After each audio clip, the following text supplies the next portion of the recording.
Nani kama mama?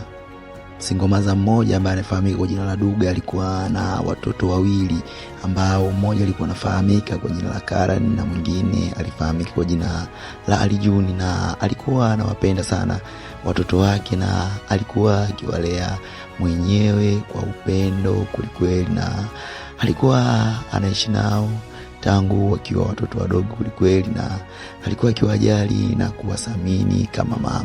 Lakini leo napokea ujumbe kutokea kwa baba mkwe na kuambiwa kwamba anahitajika kwa baba mkwe wake, na vijana wanapata mshangao na kujiuliza, je, ni baba mkwe yupi huyo? Lakini mama leo anavunja yai na kuambia vijana wake ya kwamba yeye aliolewa, lakini familia ya mume wake ilikuwa haitaki na iliwafukuza na wakaenda kuanzisha familia wakiwa wao peke yao, na pia baba yao kifo chake kilichangiwa na familia yake bwana. Na vijana wakawa wameshangaa na kustamaki kweli na kujiuliza imekuwaje, na mama anawatuliza watoto wake na kuwaambia wasijari, Mungu atawasaidia. Na siku ya leo anaamua kuwapeleka kwa babu yao na kuenda kuwatambulisha mbele ya babu yao ambaye alimkataa mwanamke huyu katika familia hii. Na leo mzee anajihisi ni mwenye hatia na anajutia kweli kwa kile ambacho alikifanya. Na siku ya leo anawaambia wajukuu na kuwakabidhi hati ya mali mbalimbali ambazo alikuwa anazimiliki, lakini muda si punde akawa ameingia jamaa mmoja ambaye ni mpwa wake ambaye anafahamika kwa jina la Durjan na kupinga vikali kabisa jambo hili na kumwambia mzee haiwezekani uwapatie watu baki mali, na mimi mtoto wa ndugu yako nipo hapa na hujawahi kunipatia chochote. Mama baada ya kuona vuguvugu na tifutifu limekuwa kubwa kulikweli, anaamua kuchukua vijana wake na kuondoka na kuacha kila kitu. Na alipofanikiwa kutoka upande wa nje, vijana wake Durjan wakawa wametumwa kwa ajili ya kwenda kumaliza kazi moja tu, kuhakikisha watu wanapoteza uhai kulikweli.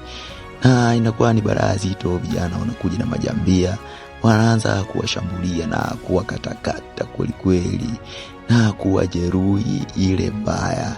Hakika vijana wakajaribu kupambana, lakini kiukweli hawakufua dafu, na mkubwa kazi anaingia pamoja na jambia za kutosha na anawamaliza kweli na kuwaondoa uhai. Mwanamama anahuzunika na kulia sana na kumwomba Mungu na kumlilia na kumwambia, Mungu, naomba unisaidie kunirejeshea vijana wangu warudi tena wakiwa ni wazima.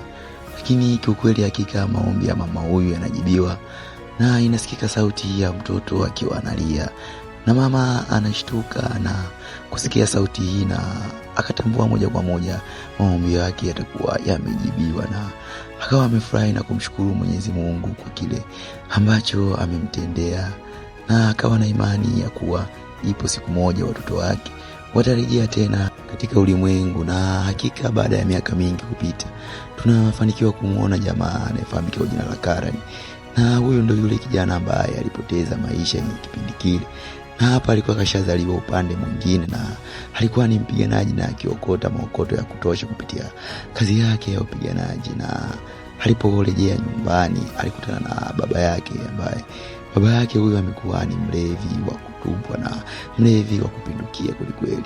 Na mshikaji anamsihi baba yake na kumwambia pombe sio mzuri, na hakikisha mzee wangu unatunza afya yako na achana na hivi vitu vinaweza kuhatarisha afya yako. Na upande wa pili kijana Alijuni naye alikuwa amezaliwa katika familia nyingine ambayo walikuwa ni wafugaji wazuri wa farasi, na alikuwa ni kijana jasiri na kijana mwenye akili kweli, na alikuwa kwenye mahusiano na binti mmoja ambaye anafahamika kwa jina la Sonia, na Sonia alikuwa ni mtoto wa kishua na alikuwa na bodyguard. Hivyo hii iliwanyima uhuru katika mapenzi yao. Upande wa pili tunafahamu ya kwamba baba yake na Sonia alikuwa ana mawasiliano ya moja kwa moja pamoja na Durjan ambaye ndio adui wetu wa picha hili ambaye alisababisha vifo vya Alijuni.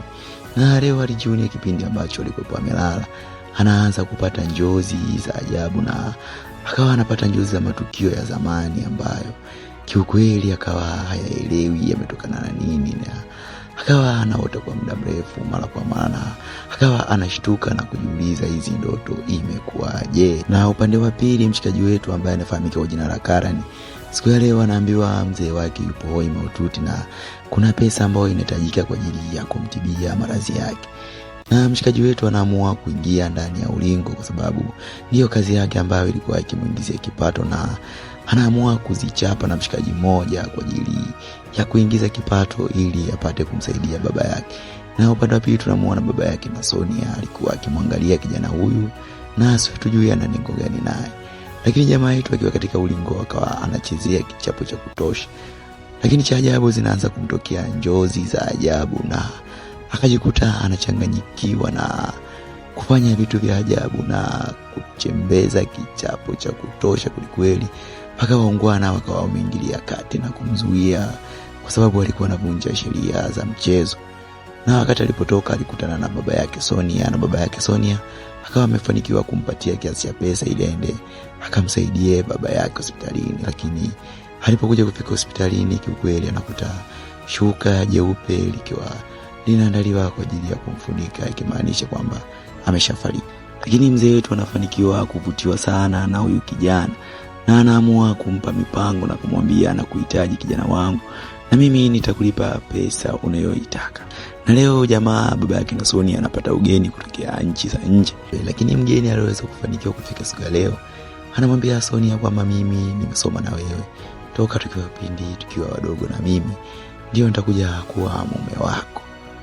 Na siku ya leo bwana jamaa anafahamika kwa jina la Karen alikuwa akiendelea kupiga kazi kwa baba yake na Sonia, na alikuwa akikamata watu na kuwachezea kichapo, na alikuwa akija kujiokotea maokoto ya kutosha kupitia kazi ambazo alikuwa akitumwa na bwana mkubwa. Na kuna binti mmoja ambaye alitokea kumzimia sana mshikaji wetu Karen, na siku ya leo anaamua kukunja yai na kumwambia ukweli.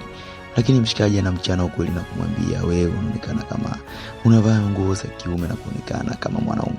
Na binti aliporudi leo nyumbani akawa amefunga milango pamoja na madirisha na sijui anataka kufanya nini. Lakini inakuwa tofauti na ambavyo nilikuwa nadhani mimi. Na siku ya leo akawa amebadilisha nguo na kuonekana kama mwanamke, na hakika mshikaji wetu akawa amenasa kwenye 18 za binti. Pande wa Duga ambaye ni mama wa watoto hao wawili alikuwa akiwakumbuka miaka yote mwanae Karen pamoja na Arjun, na alikuwa akipitia mateso mbalimbali hasa alipokuwa akikutana na jamaa anayefahamika kwa jina la Durjan.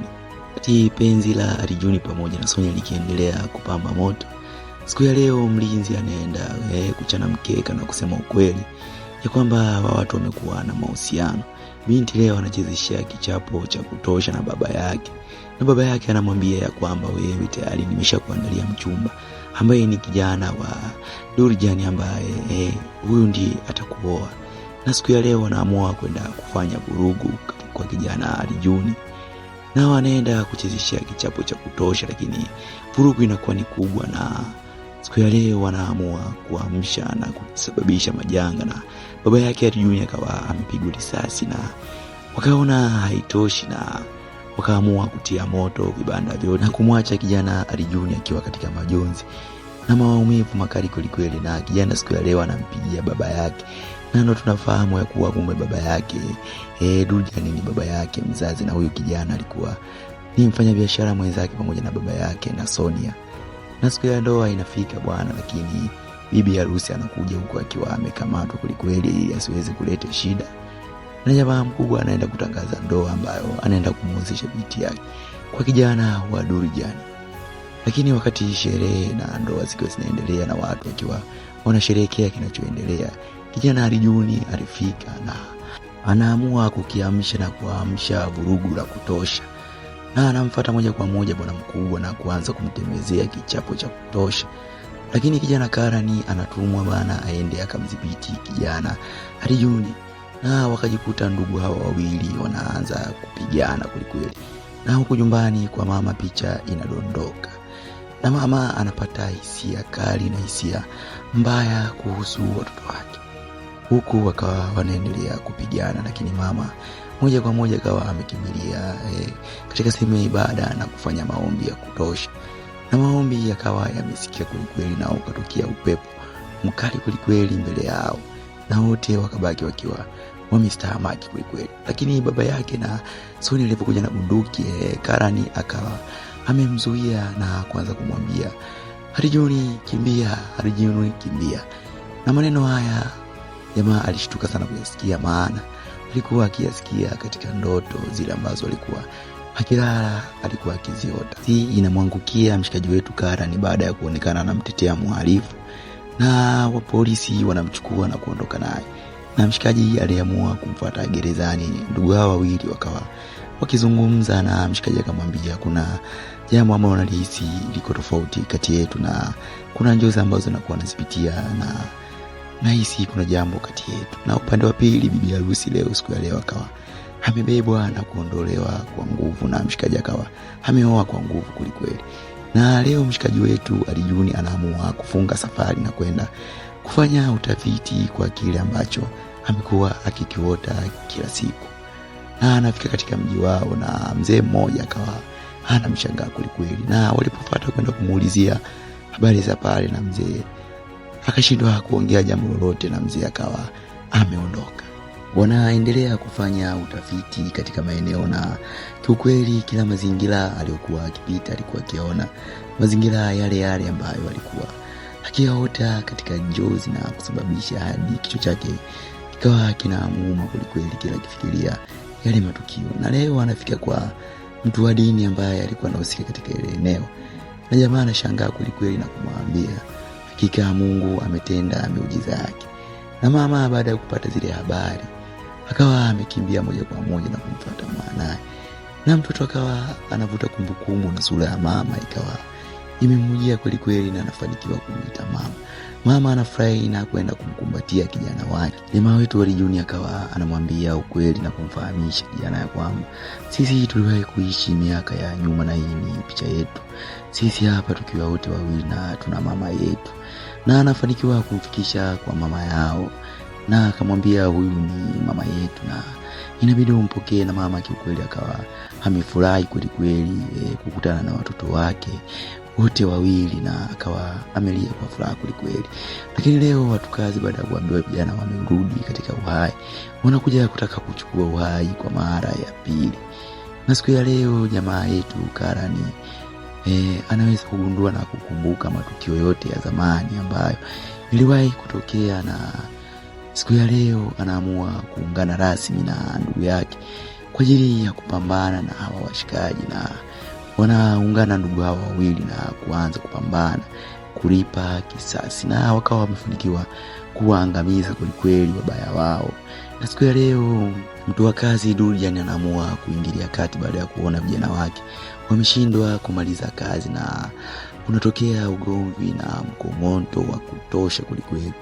Na jamaa Durian akawa amemteka Sonia na kuwatishia kusema kwamba wajitokeze, la sivyo atammaliza na kumuondoa uhai Sonia. Lakini vijana wanaingia na kumuokoa binti Sonia na kuanza kumtembezea kichapo bwana Durian na kumtandika kichapo kweli. Na mama anaingilia kati na kumrushia maua ya mashada ya maua na kumwambia sasa mwisho wako umefika. Na vijana wanakuja na kumaliza kazi na kumuondoa uhai kweli. Na mama kiukweli anafanikiwa kulipa kisasi na anapata amani ya moyo, na familia sasa inaishi kwa furaha kweli. Na huu ndo kawa mwisho wa movie yetu, na ukaribishe tena ndugu yangu katika movie recap zangu nyingine nzuri kali kweli. Karibu enjoy na ujifunze kupitia movie. Usisahau kushare, kulike na kusubscribe.